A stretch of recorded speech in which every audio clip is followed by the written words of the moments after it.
എനിക്ക് 27 വയസ്സുണ്ട്.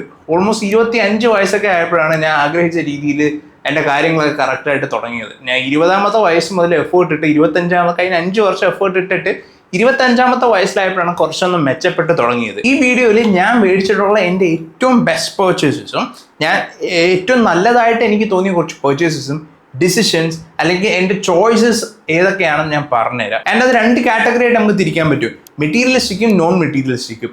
ഈ മെറ്റീരിയലിസ്റ്റിക് രീതിയിൽ നോക്കുമ്പോൾ ചിലപ്പോൾ ചിലത് എക്സ്പെൻസീവ് ആയിരിക്കും, ചിലത് ഞാൻ എക്സ്പെൻസീവ് ആയതുകൊണ്ട് കാണിക്കത്തില്ല.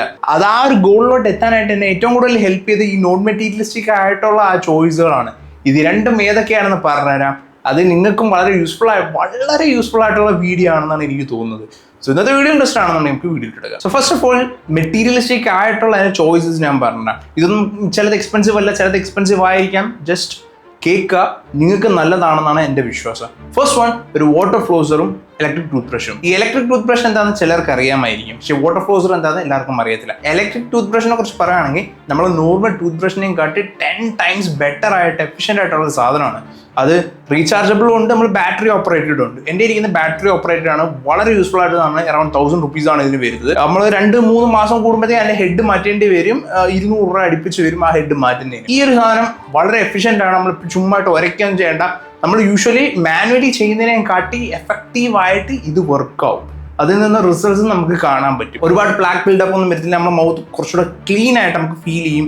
ഡോക്ടേഴ്സ് റെക്കമെൻഡ് ചെയ്യുന്നത് ഇലക്ട്രിക് ടൂത്ത് ബ്രഷ് തന്നെയാണ്. ഇനി വാട്ടർ ഫ്ലോസർ എന്താണ്? നമ്മൾ പല്ലിൻ്റെ ഇടയ്ക്ക് ഫുഡൊക്കെ കയറി ഇരിക്കുമ്പോഴത്തേക്ക് ക്യാവിറ്റീസ് വരാൻ ചാൻസ് ഉണ്ട്, ബാഡ് ബ്രെത്ത് വരാൻ ചാൻസ് ഉണ്ട്. ഇങ്ങനെയൊക്കെ സിറ്റുവേഷനിൽ നമ്മളെ ഏറ്റവും കൂടുതൽ ഹെൽപ്പ് ചെയ്യുന്ന സാധനമാണ് ഫ്ലോസർ. അതായത് ഒരു ത്രെഡ് പോലത്തെ സാധനമാണ് നമ്മൾ പല്ലിൻ്റെ ഇടയ്ക്കിട്ട് നമ്മൾ ആ ഫുഡ് ഇളക്കി കളയും. അതേം കാട്ടി എഫിഷ്യൻ്റ് ആയിട്ടുള്ള ഒരു സാധനമാണ് വാട്ടർ ഫ്ലോസർ. പ്രത്യേകിച്ച് ഒന്നുമില്ല, വെള്ളം നല്ല ഫോഴ്സിൽ ഒന്ന് സ്പ്രേ ചെയ്യും. അത് തന്നെയാണ് ആ ഫോഴ്സ് കാരണം പല്ലിൻ്റെ ഇടയ്ക്കിരിക്കുന്ന ഫുഡ് പുറത്തു പോകും. ഞാൻ ഈ ഒരു കാര്യത്തിലോട്ട് ഇൻട്രൊഡ്യൂസ് ചെയ്യുന്ന ഫസ്റ്റ് തന്നെ ഒരു ഡോക്ടർ പറഞ്ഞിട്ടാണ്. എനിക്ക് റൂട്ട് കനാൽ ചെയ്തിട്ടുള്ളതാണ്, പല്ലിൻ്റെ ഇടയ്ക്ക് നല്ല ഗ്യാപ്പ് ഉണ്ട്, ഫുഡ് കയറി സ്റ്റക്കാവും. ആ ഒരു കാരണം കൊണ്ടാണ് ക്യാവിറ്റീസ് വന്നത്. ആ റൂട്ട് കനാൽ ചെയ്യേണ്ട റീസൺ അത് തന്നെയാണ്. സോ ഇത് റൂട്ട് കനാൽ ചെയ്ത് കഴിഞ്ഞിട്ടും വീണ്ടും പല്ലിൻ്റെ ഇടയ്ക്ക് ഫുഡ് കയറാൻ ചാൻസ് ഉണ്ട്.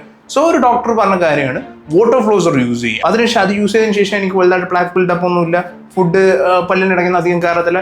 രാവിലെയും രാത്രിയും യൂസ് ചെയ്യും. രാത്രി മാത്രം യൂസ് ചെയ്താൽ മതി, രാവിലെ തന്നെ യൂസ് ചെയ്യണമെന്ന് മാൻഡേറ്ററി ഇല്ല. അല്ലെങ്കിൽ ഓരോ തവണ ഫുഡ് കഴിച്ചിട്ട് നമുക്ക് യൂസ് ചെയ്യാം. പല്ലിന് അത്യാവശ്യം ഗ്യാപ്പ് ഒക്കെ ഉള്ളവരാണെങ്കിൽ ഇതൊരു നല്ല പർച്ചേസ് ആണ്. നിങ്ങളുടെ മൗത്ത് കംപ്ലീറ്റ്ലി ഫ്രഷ് ആയിട്ടിരിക്കും. ഇനി കുറച്ച് എക്സ്പെൻസീവ് ആയിട്ടുള്ള ഒരു കാര്യം പറഞ്ഞു കഴിഞ്ഞാൽ എൻ്റെ ബെസ്റ്റ് പർച്ചേസിൽ രണ്ടാമത്തെയാണ് എൻ്റെ വാച്ച് കളക്ഷൻ. ഭയങ്കര വലിയ വാച്ച് ഫാനൊന്നുമല്ല, പക്ഷേ എനിക്ക് വാച്ചസ് ഇഷ്ടമാണ്. ഇത് each and every single watches ഞാൻ എൻ്റെ ഉള്ളത് എൻ്റെ ഓരോ മൈൽ സ്റ്റോണിൻ ട്രോഫീസ് പോലെയാണ്.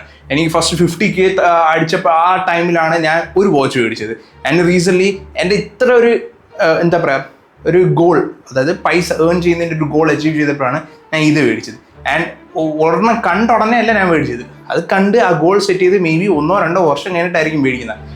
എക്സ്പെൻസീവ് എന്ന് പറയുമ്പോൾ ഭയങ്കര എക്സ്പെൻസീവ് അല്ല. എൻ്റെ ഉള്ള ഏറ്റവും എക്സ്പെൻസീവ് ആയിട്ടുള്ള സാധനം ഒരു 14,500 ഈ ഒരു അർമാനിയുടെ വാച്ചാണ്. നിങ്ങൾ ഇതുപോലെ ഒരു ഗോൾ വെച്ച് കഴിഞ്ഞാൽ നിങ്ങൾക്ക് നല്ലതാണ് എനിക്ക് തോന്നുന്നു. ഓരോ മൈൽ സ്റ്റോണിനും നിങ്ങൾ അച്ചീവ് ചെയ്യുന്ന ഓരോ ഗോൾസിനും നിങ്ങൾ തന്നെ റിവാർഡ് ക്രിയേറ്റ് ചെയ്ത് കഴിഞ്ഞാൽ അത് അച്ചീവ് ചെയ്യാനുള്ള നിങ്ങളുടെ ടെൻഡൻസി കൂടുതലായിരിക്കും. മൂന്നാമത്തെ എൻ്റെ ബെസ്റ്റ് പർച്ചേസ് എന്ന് പറയുമ്പോൾ എൻ്റെ ഫാഷൻ പീസുകളിൽ one of the best purchase എന്ന് പറയുമ്പോൾ എൻ്റെ ആ ലിനൻ ഷർട്ടാണ്. ഒരു വൈറ്റ് ലിനൻ ഷർട്ടാണ്. ഞാൻ പല വീഡിയോസിലും കാണിച്ചിട്ടുള്ളതാണ്. എനിക്ക് അത്രയ്ക്ക് ഇഷ്ടമാണ്. അറൌണ്ട് 2,500 ആണ് അതിൻ്റെ റേറ്റ്. എസ്കോർട്ടിൻ്റെ ആണ്. ഇതിൻ്റെ സെയിം സാധനം ലിങ്കിൻ്റെ ഇല്ല, പക്ഷേ എല്ലാത്തിൻ്റെ ഈ പറയുന്ന വീഡിയോയിൽ പറയുന്ന എല്ലാത്തിൻ്റെ ലിങ്ക് ഞാൻ സ്ക്രീനിൽ കൊടുത്തിട്ടുണ്ട്. ലിനൻ എന്ന് പറയുമ്പോൾ പ്യൂർ ലിനൻ ആണ്. നല്ല കംഫർട്ടബിൾ ആണ്, അടിപൊളി സാധനമാണ്. നമ്മൾ കൊല്ലത്തൊക്കെ അത്യാവശ്യം ചൂടാണ്, ആൻഡ് പല ജില്ലകളിൽ ഇതിലും ചൂടായിരിക്കും. സോ നിങ്ങൾ ലിനൻ ഷർട്ട് ഉണ്ടെങ്കിൽ നിങ്ങൾ ഈ ചൂടത്തിൽ നിങ്ങൾക്ക് യൂസ് ചെയ്യാൻ നിങ്ങൾക്ക് വളരെ കംഫർട്ടബിൾ ആയിട്ടുള്ളൊരു മെറ്റീരിയലും വളരെ കംഫർട്ടബിൾ ആയിട്ടുള്ള ക്ലോത്ത് ആണ്. എസ്പെഷ്യലി ബ്ലാക്ക് കൂടിയല്ല, വൈറ്റ് ആയതുകൊണ്ട് തന്നെ അധികം ചൂടെടുക്കത്തില്ല. നിങ്ങൾ മസ്റ്റ് ഹാവ് ആയിട്ട് കുറച്ച് ക്ലാസി ആയിട്ടുള്ളൊരു സാധനമാണ്. ഒരിക്കലും ഇത് ട്രെൻഡ് ഔട്ടൊന്നും ആവത്തില്ല. നല്ലൊരു പ്യൂർ ലിനൻ പീസിൽ ഇൻവെസ്റ്റ് ചെയ്യുന്ന നല്ലൊരു ഓപ്ഷൻ ആയിരിക്കും. നമ്പർ 4, ഒരു എക്സ്പെൻസീവ് പെർഫ്യൂം. ഈ എക്സ്പെൻസീവ് പെർഫ്യൂം എന്ന് പറയുമ്പോൾ ഭയങ്കര എക്സ്പെൻസീവ് ആയിട്ട് പെർഫ്യൂമിൽ ഇൻവെസ്റ്റ് ചെയ്യേണ്ട ആവശ്യമില്ല. നിങ്ങൾക്ക് ഇപ്പോൾ ഒരു സർട്ടൺ എമൗണ്ട് നിങ്ങളുടെ കയ്യിലുണ്ട്, ആ ഒരു പൈസയ്ക്കുള്ള പല ബഡ്ജറ്റ് രീതിയിലുള്ള സാധനം നിങ്ങൾക്ക് മേടിക്കാം. എൻ്റെ കയ്യിൽ ഓൾമോസ്റ്റ് ഒരു 10-30 പെർഫ്യൂംസ് കാണും. അതും കളക്ടേഴ്സ് രീതിയിൽ ഭയങ്കര എക്സ്പെൻസീവ് ആയിട്ടുള്ള സാധനമല്ല, എല്ലാം ബഡ്ജറ്റ് രീതിയിലാണ്. തിരിച്ച് ടോപ്പിക്കിലോട്ട് വരുവാണെങ്കിൽ നിങ്ങളുടെ കയ്യിൽ ഒരു സിഗ്നേച്ചർ സെൻറ്റ് വേണം. അത് എവിടെ പോയാലും നിങ്ങൾ നല്ല രീതിയിൽ സ്മെല്ല് ചെയ്യുമ്പോൾ നിങ്ങൾക്ക് കിട്ടുന്ന ആ കോൺഫിഡൻസ് അത് കംപ്ലീറ്റ്ലി ഡിഫറെൻറ്റ് ഫീലാണ്. ഇപ്പോൾ ഡെയിലി യൂസിന് ഒരു സിഗ്നേച്ചർ പെർഫ്യൂം വേണമെങ്കിൽ ആഫ്റ്റർ സ്മെൽ റിയലി നൈസ്. ഒരാണ് എപ്പോഴും നമ്മൾ മെമ്മറബിൾ ആയിട്ട് കീപ്പ് ചെയ്യണമെങ്കിൽ നിങ്ങൾ നല്ല രീതിയിൽ സ്മെൽ ചെയ്യുന്നുണ്ടെങ്കിൽ ആൾക്കാർ നിങ്ങളുടെ എപ്പോഴും ഓർത്തിരിക്കും. മൂന്നാമത്തെ എൻ്റെ സ്കിൻ കെയർ. എനിക്ക് ഭയങ്കരമായിട്ട് ബ്രേക്ക് ഔട്ട് വരുന്ന ഒരാളാണ് ഞാൻ. മുമ്പ് നന്നായിട്ട് ടാൻഡായിട്ട് നന്നായിട്ട് ഇരുണ്ടിരുന്ന ആളാണ്. ഇപ്പോൾ അത്യാവശ്യം അതിനെക്കാട്ടി കമ്പാരിറ്റീവ്ലി മച്ച് ബെറ്റർ ആണ്. ആൻഡ് വലുതായിട്ട് ബ്രേക്ക്ഔട്ട്സ് ഒന്നും വരാറില്ല. വരും സ്റ്റിൽ, ബട്ട് അവിടെ ഇവിടെ ആയിട്ട് ചെറുതായിട്ട് 1-2 കുരുപ്പ് വന്നു. മറ്റേത് മുഖം മൊത്തം ഇവിടെ മൊത്തം കുരുപ്പായിരുന്നു. സോ ആ രീതിയിൽ മാറി ഈ ഒരു രീതിയിലോട്ട് എന്നെ ഹെൽപ്പ് ചെയ്ത് എൻ്റെ സ്കിൻ കെയർ ആണ്. ഇതിന് വേണ്ടിയിട്ട് നിങ്ങൾ ആകെ 3 കാര്യങ്ങളെ ഞാൻ ചെയ്യുന്നത്. ഒന്ന്, ഫേസ് വാഷ്. ഓക്കെ, നല്ലൊരു ക്വാളിറ്റി ഫേസ് വാഷിൽ ഇൻവെസ്റ്റ് ചെയ്യുക. രണ്ടാമത്തെ നൈസർമൈഡ് സിറം, ഡെർമക്കോ ഓർഡിനറി, ഇത് രണ്ടും ഏതെങ്കിലും യൂസ് ചെയ്യാം. ഞാൻ ആദ്യമേ ഡെർമക്കോ ആയിരുന്നു, ഇപ്പോൾ ഓർഡിനറിയാണ് യൂസ് ചെയ്യുന്നത്. ഡെർമക്കോയും യൂസ് ചെയ്യും, സ്വിച്ച് ചെയ്താണ് യൂസ് ചെയ്യുന്നത്. രണ്ടുമാണെങ്കിൽ യൂസ് ചെയ്യാം. 3, ഒരു സൺസ്ക്രീൻ. റെജിന മെന്നിൻ്റെ സൺസ്ക്രീൻ ആണ് ഞാൻ യൂസ് ചെയ്യുന്നത്. പലരും പറയും ഫേക്ക് ബ്രാൻഡാണ്, കെട്ട ബ്രാൻഡ്, അങ്ങനെ ഇങ്ങനെയാണെന്നൊക്കെ പറയും. പക്ഷെ അല്ല, ഞാൻ യൂസ് ചെയ്യുമ്പോൾ എനിക്ക് ഇതുവരെ ഒരു കുഴപ്പമില്ല. ഇപ്പോഴും അത് തന്നെയാണ് യൂസ് ചെയ്യുന്നത്. 4-5 ട്യൂബ് കഴിഞ്ഞ് ഇപ്പോഴും അത് തന്നെ യൂസ് ചെയ്യുന്നത്. പ്രൊമോഷനൊന്നും അല്ല. ഈ 3 ഞാൻ പറഞ്ഞ ബ്രാൻഡാണ് യൂസ് ആക്കണമെന്ന് ഒരു നിർബന്ധമില്ല. നിങ്ങൾ യൂസ് ചെയ്യാൻ കുറച്ച് റെക്കമെൻഡേഷൻസ് ഞാൻ ലിങ്ക് ഡിസ്ക്രിപ്ഷനിൽ കൊടുത്തേക്ക് യൂസ് ചെയ്ത് നോക്കുക. ആൻഡ് മെറ്റീരിയൽസ് രീതിയിൽ നോക്കുമ്പോഴത്തേക്ക് എൻ്റെ വൺ ഓഫ് ദി ബെസ്റ്റ്, അല്ലെങ്കിൽ എനിക്ക് ഏറ്റവും ഇഷ്ടപ്പെട്ട ഒരു പർച്ചേസാണ് എൻ്റെ നൈക്കിയുടെ ഈ സ്നീക്കേഴ്സ്. ഒറിജിനലാണെന്നാണ് എൻ്റെ വിശ്വാസം. ഫ്ലിപ്കാർട്ടിൽ നിന്നാണ് മേടിച്ചത്, സെയിൽ ടൈമിലാണ് മേടിച്ചത്. അറൌണ്ട് 3000 to 4000 റേഞ്ചിലാണ് വരുന്നത്. നൈക്കി കിൽഷോട്ട് 2 എന്നാണ്. പല വീഡിയോസും ഞാൻ കാണിച്ചിട്ടുണ്ട്. നൈക്കിയുടെ സ്നീക്കേഴ്സ് എൻ്റെ കയ്യിൽ ഒരെണ്ണം പോലും ഇല്ല. എൻ്റെ ആദ്യത്തെ പർച്ചേസാണ്. സോ ഇത് ഇത്രയുമാണ് എൻ്റെ മെറ്റീരിയലിസ്റ്റിക് ആയിട്ടുള്ള എനിക്ക് ഏറ്റവും ഇഷ്ടപ്പെട്ട പർച്ചേസുകൾ കുറച്ച്. ആൻഡ് ഇതിലോട്ട് എന്നെ എത്തിക്കാനായിട്ട് ഏറ്റവും കൂടുതൽ എന്നെ ഹെൽപ്പ് ചെയ്ത കുറച്ച് കാര്യങ്ങളുണ്ട്. ആ കാര്യങ്ങൾ as a man, as A boy, നിങ്ങൾക്ക് ഒരു ഗോൾ ഉണ്ട്, ഒരു പെർട്ടിക്കുലർ പോയിന്റിൽ എത്തണം, അല്ലെങ്കിൽ പെർട്ടിക്കുലർ കാര്യം അച്ചീവ് ചെയ്യണം എന്നുള്ള ഒരാളാണെങ്കിൽ ഇതൊക്കെ നിങ്ങൾ ട്രൈ ചെയ്താൽ നല്ലതാണെന്നാണ് എൻ്റെ വിശ്വാസം.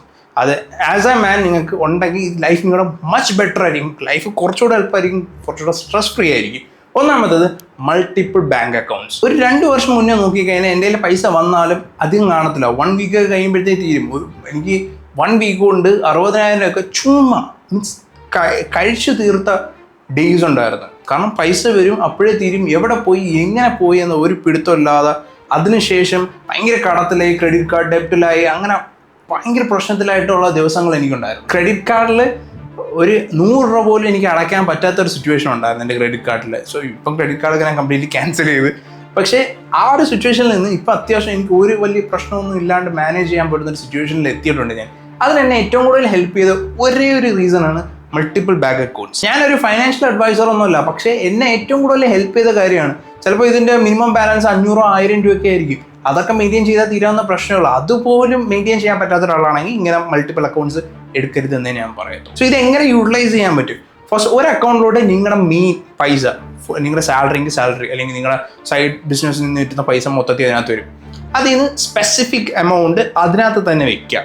ഓക്കെ, ഒരു ഇത്ര പെർസെൻറ്റേജ് ബിസിനസ്സിലോട്ടോ അല്ലെങ്കിൽ റീഇൻവെസ്റ്റ് ചെയ്യാം. ബിസിനസ് ആണെങ്കിൽ റീഇൻവെസ്റ്റ് ചെയ്യാനായിട്ട് വയ്ക്കുക. ഇല്ലാന്നുണ്ടെങ്കിൽ ഒരു 20% സേവിങ്സ്, 20% നിങ്ങൾ ഡെയിലി യൂസ്, അതായത് ഗ്രോസറീസ്, അങ്ങനത്തെ റെൻറ്റ്, അങ്ങനത്തെ കാര്യങ്ങൾക്ക് വേണ്ടിയിട്ട് ഒരു 20% അല്ലെങ്കിൽ 20 to 30% നിങ്ങളുടെ ലോൺസ്, EMIs അതിന് വേണ്ടിയിട്ട്. ലാസ്റ്റ്ലി ഒരു 10% എല്ലാം നിങ്ങളുടെ ഈ ഔട്ടിങ്ങിലോ പുറത്തു പോയി കഴിക്കാനോ അങ്ങനത്തെ കാര്യങ്ങളിലൊക്കെ നിങ്ങൾക്ക് യൂസ് ചെയ്യാം. അപ്പോൾ എനിക്ക് മനസ്സിലായ ഒരു കാര്യമുണ്ട്, ഒരു ആണെന്ന നിലയ്ക്ക് നിങ്ങളുടെ റെസ്പെക്റ്റ് കിട്ടുന്നതും നിങ്ങളുടെ സ്ട്രെസ് ഫ്രീ ആയിട്ട് നിങ്ങൾ ഇരിക്കുന്നതിലും അതിന് ഏറ്റവും മെയിൻ റീസൺ നിങ്ങളുടെ പൈസ തന്നെയാണ്. സോ അത് മാനേജ് ചെയ്യാൻ പറ്റില്ല എന്നുണ്ടെങ്കിൽ നിങ്ങൾക്കൊരു ഫാമിലിയോ അല്ലെങ്കിൽ നിങ്ങളുടെ ലൈഫോ നിങ്ങൾക്ക് മുമ്പോട്ട് നല്ല രീതിയിൽ മാനേജ് ചെയ്യാൻ പറ്റില്ല എന്നാണ് എൻ്റെ വിശ്വാസം.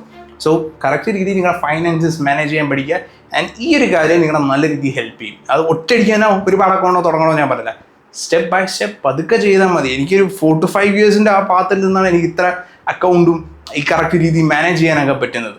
സോ ആ ഒരു കാര്യം മനസ്സിലാക്കുക. അടുത്ത നോൺ മെറ്റീരിയലിസ്റ്റിക് ആയിട്ടുള്ള കാര്യം നോക്കുകയാണെങ്കിൽ നോഷൻ എന്ന് പറയുന്ന ഒരു സോഫ്റ്റ്വെയർ ആണ്, ആപ്പാണ്. ഇതിൽ നിങ്ങൾക്ക് ആവശ്യമുള്ള നിങ്ങളുടെ ഷെഡ്യൂളും കാര്യങ്ങളും എല്ലാം നിങ്ങൾക്ക് ഡയറി ചെയ്യാൻ പറ്റും. നിങ്ങൾക്ക് ഒരു സൈഡ് ഹസൽ ഉണ്ടെങ്കിൽ, അല്ലെങ്കിൽ നിങ്ങളൊരു ബിസിനസ് ബിൽഡ് ചെയ്യാൻ, അല്ലെങ്കിൽ കണ്ടന്റ് ക്രിയേറ്റർ ആണെന്നൊക്കെ ഉണ്ടെങ്കിൽ നിങ്ങൾ ചെയ്യുന്ന കാര്യങ്ങൾ നിങ്ങൾക്ക് കറക്റ്റ് ഇതിൽ ട്രാക്ക് ചെയ്യാൻ പറ്റും.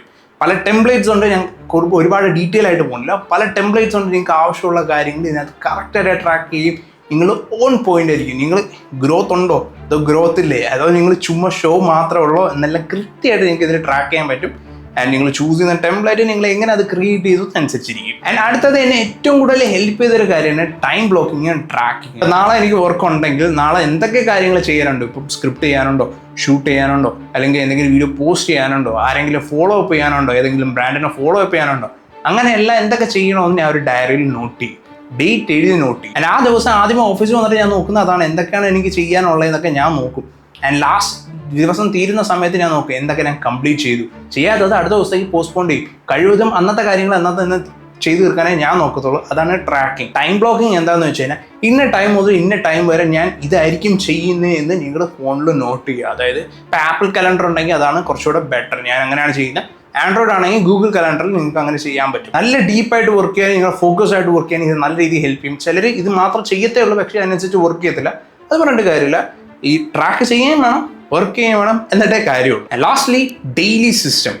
എന്നെ ഏറ്റവും കൂടുതൽ ഈ ഒരു ലെവലിലോട്ട് കൊണ്ടുവരാനായിട്ട് എന്നെ ഏറ്റവും കൂടുതൽ ഹെൽപ്പ് ചെയ്തത് എൻ്റെ ഡെയിലി സിസ്റ്റമാണ്. പലരും പറയും എനിക്ക് സമയമില്ല, എനിക്ക് സമയം മാനേജ് ചെയ്യാൻ പറ്റില്ല, എനിക്ക് ബാക്കിയുള്ളവരൊക്കെ ഫ്രീ ആയിട്ടിരിക്കുമ്പോൾ എനിക്ക് പണിയുണ്ട്, അങ്ങനെ ഇങ്ങനെയൊക്കെ പറയുന്ന ഒരുപാട് പേരുണ്ട്. അത് നിങ്ങൾക്ക് ഒരു കറക്റ്റ് രീതിയിലുള്ള സിസ്റ്റം ഇല്ലാത്തതുകൊണ്ടാണ്. ഫോർ എക്സാമ്പിൾ എൻ്റെ കേസ് എടുക്കുകയാണെങ്കിൽ എനിക്ക് ഇൻസ്റ്റാഗ്രാമിലേക്ക് വീഡിയോസ് നോക്കണം, and YouTube shorts, YouTube long videos. പിന്നെ എൻ്റെതായ ഒരു ബിസിനസ് ഞാൻ ബിൽഡ് ചെയ്യാൻ നോക്കുന്നുണ്ട്. ഞാൻ എൻ്റെ ഫിസിക്ക് എങ്ങനെയെങ്കിലും ഒന്ന് സെറ്റാക്കി എടുക്കാൻ നോക്കുന്നുണ്ട്. എൻ്റെ ഒരു ഫ്രണ്ടിൻ്റെ ഇൻവിറ്റേഷൻ ബിസിനസ്സിൽ ഞാൻ പുള്ളിക്കാരിയെ ഹെൽപ്പ് ചെയ്യുന്നുണ്ട്. ആൻഡ് ഇത് കൂടാതെ എൻ്റെ ഈ content creation journey means YouTube ആണെങ്കിലും ഇൻസ്റ്റാഗ്രാം ആണെങ്കിലും എല്ലാം ഞാൻ തന്നെയാണ് കംപ്ലീറ്റ്ലി ചെയ്യുന്നത്. സ്ക്രിപ്റ്റിംഗ് മുതൽ ടോപ്പിക് കണ്ടുപിടിക്കുക, സ്ക്രിപ്റ്റ് ചെയ്യുക, വീഡിയോ എടുക്കുക, എഡിറ്റ് ചെയ്യുക, ബ്രാൻഡ്സുമായിട്ട് ഫോളോ അപ്പ് ചെയ്ത് എല്ലാം ഞാൻ തന്നെയാണ്, ഒറ്റയ്ക്കാണ് ചെയ്യുന്നത്. സ്കൂളിലൊക്കെ പോകുന്നവർക്ക് അത് വേറൊരു രീതിയിലുള്ള ടൈം കിട്ടായ്മയായിരിക്കും. എനിക്കും അങ്ങനെ ആയിരിക്കും. സോ നമുക്കൊരു സിസ്റ്റം ഉണ്ടെങ്കിൽ നമുക്ക് ഒരുവിധം കാര്യങ്ങൾക്ക് അത്യാവശ്യം ടൈം നമുക്ക് തന്നെ കിട്ടും. ഒരുപാട് സ്ട്രെസ് ഫ്രീ ആയിരിക്കും. അത് എത്ര പേർക്ക് പറഞ്ഞാൽ മനസ്സിലാവുമെന്ന് എനിക്കറിയത്തില്ല. ഈവൻ ദോ എൻ്റെ വീഡിയോസിനൊക്കെ ഇപ്പം നല്ല റീച്ച് കുറവാണ്, ഇപ്പം സ്ട്രഗ്ലിംഗ് ആണെന്നുണ്ടെങ്കിൽ പോലും ഈ സിസ്റ്റംസ് ഉള്ളതുകൊണ്ടാണ് ഇപ്പോഴും ഞാൻ സസ്റ്റെയിൻ ചെയ്യുന്നത്. ഇല്ലെങ്കിൽ ഫുൾ ക്രാഷ് ആവേണ്ട ടൈം കഴിഞ്ഞ്. സോ നിങ്ങളുടെ ലൈഫ് ഇൻ കൺട്രോൾ, നിങ്ങളാണ് ഇൻ കൺട്രോൾ എന്ന് തോന്നിക്കണമെന്നുണ്ടെങ്കിൽ ഒരു സിസ്റ്റം ബിൽഡ് ചെയ്യുന്നത് എന്തുകൊണ്ടും നല്ലൊരു ചോയ്സാണ്. സോ ഇത്രയും കാര്യങ്ങളാണ് എനിക്ക് മെയിൻ ആയിട്ടും പറയാനുള്ള. ഈ കാര്യങ്ങൾ നിങ്ങൾ ചൂസ് ചെയ്ത് കഴിഞ്ഞാൽ നിങ്ങൾക്ക് കുറച്ചുകൂടെ ബെറ്റർ ആയിരിക്കും നിങ്ങളുടെ ലൈഫ്. ഞാൻ വീണ്ടും പറയാം, ഭയങ്കര എക്സ്പേർട്ട് ഒന്നും എന്നെ ഏറ്റവും കൂടുതൽ ഹെൽപ്പ് ചെയ്ത കുറച്ച് കാര്യങ്ങളാണിത്. അത് നിങ്ങളെയും ഹെൽപ്പ് ചെയ്യും എന്നാണ് എൻ്റെ വിശ്വാസം. ഇതിനെപ്പറ്റി ഇപ്പോൾ ഒരുപാട് വീഡിയോസിന് മുൻപും ചെയ്തിട്ടുണ്ട്, ബട്ട് കുറച്ചധികം കാലമായിട്ട് ഞാൻ ചെയ്യാറില്ല. ബട്ട് ഇനിയും ചെയ്യാനാണ് ഞാൻ നോക്കുന്നത്, കൺസിസ്റ്റന്റ് ആവാനാണ് നോക്കുന്നത്. നേരത്തെ പറഞ്ഞ എല്ലാ പ്രോഡക്ട്സിൻ്റെയും ലിങ്ക്സ് ഡിസ്ക്രിപ്ഷനിൽ കൊടുത്തിട്ടുണ്ട്. ഏത് വേണമെങ്കിൽ എനിക്ക് റിപ്പോർട്ട് ചെയ്യാം. സോ എന്ത് വീഡിയോ യൂസ്ഫുൾ ആയിട്ടുണ്ടെങ്കിൽ make sure to like, share, subscribe. നമുക്ക് അടുത്ത വീഡിയോ പിന്നെ കാണാം.